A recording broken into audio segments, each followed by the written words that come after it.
Imagine this. You're standing in a crowded room. Everyone's talking, moving, breathing. Nothing unusual. But then someone walks in. They don't say a word. They don't even make eye contact. Yet suddenly, everyone goes quiet. Heads turn. Conversations drop. You feel it too. The air changes. It thickens. Electrifies. You don't know why, but you know something is different. Something about them. What just happened? They didn't speak. They didn't touch anyone. But they shifted the entire room. Now, pause. Ask yourself, how is it possible for someone to change the energy of a room without doing anything at all? You've seen it. You've felt it. That friend who drains you just by being near. That stranger who somehow lifts your mood with a glance. The tension in the air before a fight. The quiet comfort of sitting with someone in silence. We pretend these things are invisible. We chalk it up to mood, to intuition, to vibes. But what if they're not invisible? What if you've been walking through a reality shaped by forces no one taught you to see because they don't want you to see it? Because here's the paradox. We're taught that everything real must be measurable, physical, or logical. Yet some of the most powerful things, love, fear, intuition, presence, purpose, are entirely immaterial. So which is it? Is reality only what we can touch? Or is it what we can feel but can't explain? If your emotions can be hijacked by a headline, if your entire day can change from a 5-second conversation, if one thought in your head can raise your heart rate, tighten your chest, and change your biochemistry, then who's really in control? Let me push this further. What if I told you the real battlefield isn't out there, it's inside you? That the reason you feel stuck, anxious, or numb isn't just mental, it's energetic? Not in the crystal healing, love and light cliché kind of way. No fluff, no fake zen. I'm talking raw, energetic influence. The stuff that shapes your presence, your power, your impact, and your imprisonment. Here's the great question you must wrestle with. If your energy can be felt by others without words, manipulated without touch, and drained without consent, then how much of your life is actually yours? You sense things, but you can't explain them. You walk into rooms that feel heavy. You meet people who feel fake. You try to chase goals, but something inside you keeps pulling the brake. You know it's not just mindset. It's something deeper, something older. Like a forgotten language, your body still speaks, but your brain has forgotten. And you're not crazy. You're not broken. You're just tuned out of a reality you were never taught to perceive. Because here's the dark truth. Energy manipulation is real. It's happening all the time. And if you don't know how to use it, someone else is using it on you.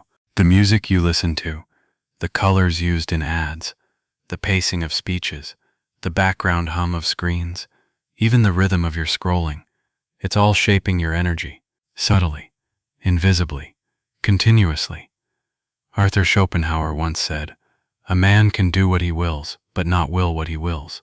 In other words, your choices aren't always your own. They're responses to energetic inputs you never noticed. And what happens when you ignore this long enough? You become emotionally numb, existentially tired, psychically numbed out. You start mistaking depression for laziness, anxiety for identity. You say, "I'm just not motivated," when in truth you've been energetically poisoned. Your inner world has been hijacked by a reality that wants you compliant, predictable, manageable. Enter Jean-Paul Sartre, the existentialist who believed we are condemned to be free. What he meant was this: you're free to choose, yes, but that freedom is terrifying. So people prefer cages, comfortable ones, wrapped in rationality, structure, and certainty. Because the moment you stop asking if this is real, and start asking how to feel it, you begin to take the first step back into your power. But this power has rules. It has structure. It's ancient. And it's not something you play with casually. Because when you finally see how it works, you'll understand why they never wanted you to. Why every system you've known thrives on you being energetically blind. Why awakening to this isn't just about good vibes, it's a rebellion. So ask yourself one more time. If energy isn't real, why do you feel so different when someone stares at you from across the room? Why do you flinch before a word is spoken? Why do you know when someone's lying? Even if you can't explain how, you're not imagining it. You're sensing something that's been buried for generations. And if you stick around, you'll not only see it, you'll use it. Now let's dig into the roots of this invisible war. They told you energy is just a utility, something you pay for to keep the lights on. But the truth is, the most powerful form of energy is the kind that doesn't plug into a socket. It flows through you, around you, between people, across rooms, through conversations. And yet, almost no one ever teaches you how to feel it, read it, or master it. Why? Because awareness threatens control. Let's go deeper. The real problem isn't that you don't have this power. It's that you've been systematically disconnected from it, not by chance, but by design. From the moment you're born, you're placed into systems that reward obedience, not awareness. School teaches you facts, not feelings. Media tells you what to think, not how to sense. Society praises logic and mocks intuition. You were trained to numb yourself to your own energy. And here's where it gets disturbingly psychological. Carl Jung once said, "Until you make the unconscious conscious, it will direct your life and you will call it fate." Read that again. Because the energy you feel, those chills on your spine, that pressure in your chest, that pull toward or away from people, that's the unconscious trying to speak. But most people don't listen. They override it. They drown it in distractions. You've been gaslit out of your own inner signal. Instead of trusting what your body knows, you chase certainty. You follow rules, algorithms, social scripts. And when your inner compass screams, "This doesn't feel right," what do? You suppress it. Because no one gave you permission to trust yourself. The result? You become energetically dependent. You look for answers in people, products, politics, gurus, anyone who seems more tuned in than you. But the irony? They're using their energetic awareness while you're still doubting if yours is real. Friedrich Nietzsche saw it too. He wrote about the herd mentality, how society molds individuals into obedient shadows of themselves. Not thinkers, not feelers, but followers. In a world where everyone conforms, energy becomes currency, and only the few who understand it learn to bend it. And this is where the manipulation begins. Because energy is influence, and influence is power. So if I can affect how you feel without ever telling you what to think, then I don't need facts to control you. I just need frequency. Do you see it now? We live in a world of unseen hypnosis. Energy, the intuitive, spiritual, chaotic realm, is the opposite of that. It's wild. It doesn't follow rules, and that makes it dangerous to those in power. So they bury it under distractions. Productivity porn, self-help cliches, toxic positivity, and 1,000 dead rituals that make you feel like you're healing, while you're really just suppressing deeper awareness. It's not just psychological, it's philosophical. We've traded meaning for measurement, depth for dopamine, presence for performance, and somewhere in that trade, we lost our connection to the most ancient form of wisdom we had, energetic intelligence. Let me give you an example. Have you ever walked away from a conversation and felt drained, like something was taken from you? No argument, no insult, just a hollow emptiness. Or perhaps you've met someone who gave you instant clarity, like their presence realigned your entire nervous system without a single word of advice. That's energy. That's real. Viktor Frankl, the Holocaust survivor and psychiatrist, said this: "Between stimulus and response there is a space. In that space is our power to choose our response. In our response lies our growth and our freedom. But what if that space is also where energy lives? The space between events and emotions, between people and perception. That gap, that's where manipulation happens, or mastery. So here's the real tragedy. The problem isn't that you lack energy. The problem is you've never been taught to notice where it's going. Every day your energy is being leaked through fear, guilt, envy, shame, attention, scrolling, pleasing, pretending. And when you wake up tired despite 8 hours of sleep, when you feel disconnected despite being surrounded by people, when you feel unseen despite posting constantly, that's not random. That's energetic bankruptcy. And most people will spend their whole lives trying to fix it with logic when the real answer is feeling, not emotional chaos, but energetic alignment. The ancient mystics knew this. The warrior monks knew it. The philosophers felt it. But you were taught to ignore it. Until now. Because now you're starting to remember, you're starting to question, and in that questioning, power returns. But we're not done. Not even close. Because understanding the root of the problem is one thing. But seeing what it's doing to your life right now, every day, is another. And once you see it, you can never unsee it. So let's step into the shadows. Let's see what this invisible force is really costing you. You've probably felt it but couldn't name it. That quiet frustration, the subtle emptiness, like you're living behind a pane of glass, present but not quite alive. You follow the routines, you tick the boxes, smile when you're supposed to, laugh on cue, but something deep inside you keeps whispering, this isn't it. And you've tried everything to fill that space, haven't you?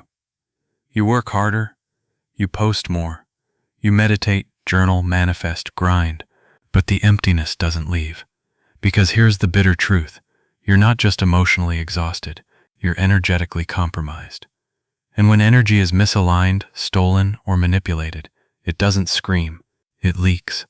Slowly, silently, systematically.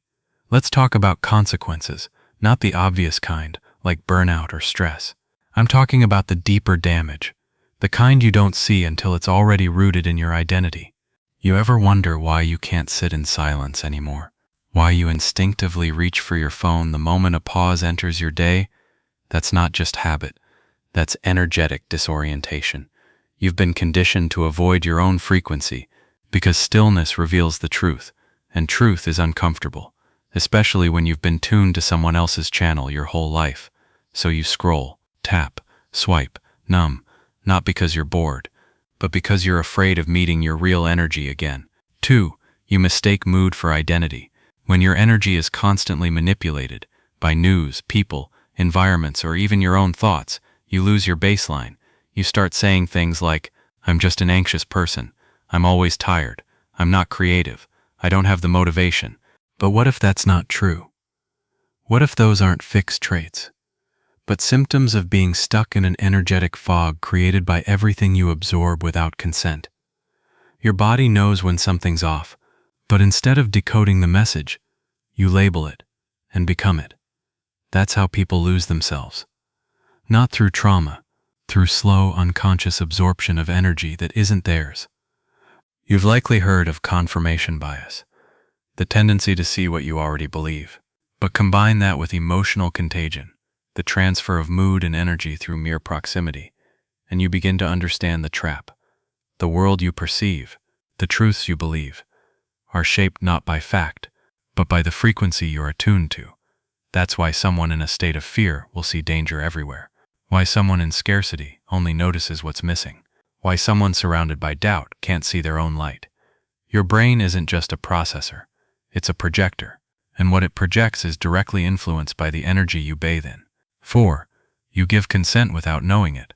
Energy flows where attention goes. That's not a spiritual slogan, it's a neurological fact.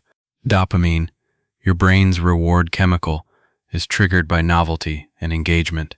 And every time you give your attention, especially to drama, fear, outrage, you feed the machine. The cost? Your clarity, your peace, your sovereignty. You're not choosing what to feel. You're reacting to what's being fed.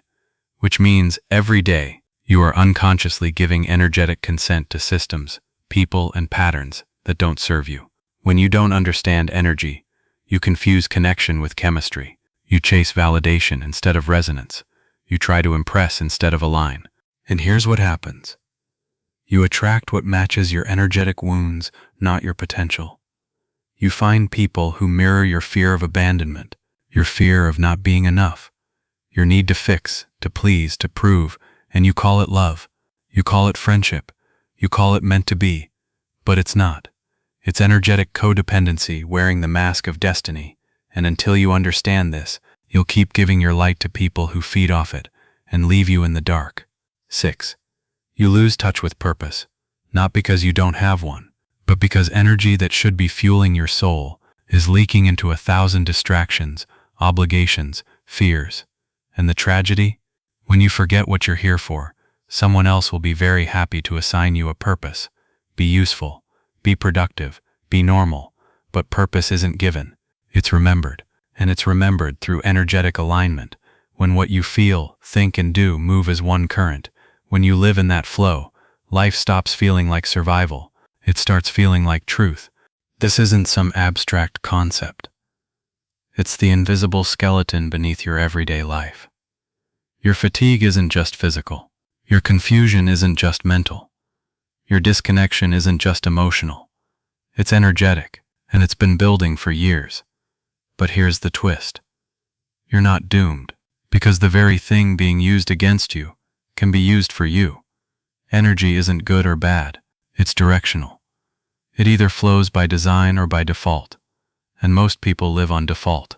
Default thoughts, default moods, default beliefs. But once you learn how to feel your frequency, to own your presence, to manipulate energy consciously instead of being manipulated, you reclaim your life. Not metaphorically, literally. Because when you change your energy, you change your field of perception. And when your perception shifts, your entire life shifts with it. You start noticing different people. You attract different opportunities. You speak differently, walk differently, decide differently. You stop surviving. You start creating. But this doesn't happen by accident. It takes awareness. It takes rebellion. Because you're not just unlearning bad habits. You're breaking generational energetic patterns. And that kind of shift, it starts with one choice. To stop playing small. To stop doubting what you feel. To stop giving your power away. And to finally say, this energy is mine, and I'm taking it back. Now that you see the damage, let's talk about how to reverse it. Because the world isn't going to hand you freedom, but it will try to stop you from finding it. Ready for war? Good. Because the rebellion starts now. There comes a moment where you realize enough is enough. Not in a loud, dramatic way, but quietly, firmly, like the tightening of a fist around a truth you've always known. Like the exhale before the battle. You've seen the hidden chains. You've felt the silent theft of your energy. And now something inside you has shifted. Not just awareness. Resolve. So how do you break free? Let's begin with this. You don't fight energy with more force. You redirect it. You transmute it. This isn't a battle of fists. It's a battle of frequency. And if you want to win, you have to stop thinking like a prisoner and start acting like a creator. 1. Reclaim your field. You walk through the world surrounded by an energetic field. It's invisible, yes, but not imperceptible. It's the way your presence fills a room before your words do. But here's the key. That field is either radiating from your intention or absorbing from your environment. There's no in-between. So step 1 in this rebellion. Command your space. This doesn't require crystals or incense or rituals. Just presence. Start with this simple practice. Walk into a room and pause, or without saying a word. Extend your awareness outward, like you're filling the space around you. Feel the air shift. Let your energy rise into your shoulders, spine, chest, and then think quietly. This space responds to me. Do it consistently. You'll be shocked how the world starts treating you differently. Why? Because people don't react to what you say. They react to what you emanate. 2. Speak the frequency, not the words. We've been fooled into thinking communication is all about language, but words are only carriers. The real message is underneath. Want proof? Think of a time someone said, "I'm fine," but you knew they weren't. That's frequency detection. Now flip it. You say all the right things, yet no one listens. You write the perfect post, but it doesn't land. That's because your energy and your words are out of sync. So what's the fix? Speak from energetic congruence. Before any conversation, ask, "Are you aligned with what I'm about to say?" Line which is a reclaim final, fine. Wait until your field is coherent, because when it is, people feel it before they hear it, and that's when your voice stops being noise and starts becoming signal. 3. Shift from reaction to creation. Every moment you react, you surrender control, and every time you create, you reclaim it. Creation doesn't mean painting or building. It means choosing your internal state before the external world tells you how to feel. You walk into a tense room, create calm. You sense someone trying to provoke you, create stillness. You wake up anxious, create gratitude. Not as an affirmation, but as a vibration. This is what mystics, warriors, and spiritual rebels across history have practiced. Energetic authorship. They didn't just survive chaos, they recoded it, because they realized that energy obeys intention that refuses to bend. 4. Starve the parasites. Let's be blunt. Some people, platforms, and patterns exist to feed off your energy. They thrive when you doubt yourself. They grow stronger when you over-explain, over-give, overthink. And just like any parasite, they starve when you go silent. So try this. For one day, practice energetic non-response. When something provokes you, don't respond. When someone guilts you, don't justify. When the scroll beckons you, don't bite. Not to be passive, but to be selectively powerful. Because energy manipulation only works when you participate in the script. Rebels rewrite the script. And sometimes, they just walk off the stage. 5. Clean your signal. Imagine your energy like a radio station. If the frequency is fuzzy, no one hears your song. So how do you tune your frequency? By removing what distorts it. That means, cut the small talk. Stop over-consuming information that leaves you anxious. Let go of relationships that only tether you to your past self. Meditate not to relax, but to remember. And most importantly, feel what you feel, without apology. Authenticity is the cleanest. Look around you. Everything you see, the walls, the screen, the people, the labels, the fears, feels solid, permanent, real. But what if none of it truly is? What if the most dangerous illusion isn't what's in front of your eyes, but the belief that what you see is all there is? Here's the ultimate truth. You are not a mind living inside a body. You are an energy field, vast, intelligent, connected, condensed into a temporary form to explore a world that is itself made of frequency. And everything that has ever tried to manipulate you was simply trying to redirect your awareness away from that fact. Because if you truly knew what you are, no system could control you, no lie could seduce you, no fear could enslave you. Let's go deeper. You were never empty, just distracted. That gnawing sense of being incomplete, that constant reaching, grasping, chasing, it's not proof of your inadequacy. It's proof of your disconnection. From what? From the field. The ancient mystics called it the divine within. Modern physicists call it the unified field. Whatever name you give it, the message is the same. You are not a separate being. You are the entire ocean, pretending to be a drop. And every time you manipulate energy, through intention, presence, love, awareness, you are not breaking the rules of reality. You are finally playing by its real rules. The universe responds to frequency, not force. You've been taught to force your way through life. Push harder, grind longer, compete louder. But energy doesn't work like that. Reality doesn't bend to control. It bends to coherence. When your internal frequency matches what you seek externally, life responds like an echo. You don't manifest by faking positivity. You manifest by becoming vibrationally aligned with what is already yours. Want peace? Radiate it. Want respect? Embody it. Want love? Be its frequency, not its beggar. You've been knocking on doors for years, but the real power comes when you realize you are the door, and reality walks through you. The real matrix was never made of machines. It's made of meaning. The matrix is real, but it isn't run by AI or cables in your neck. It's run by stories.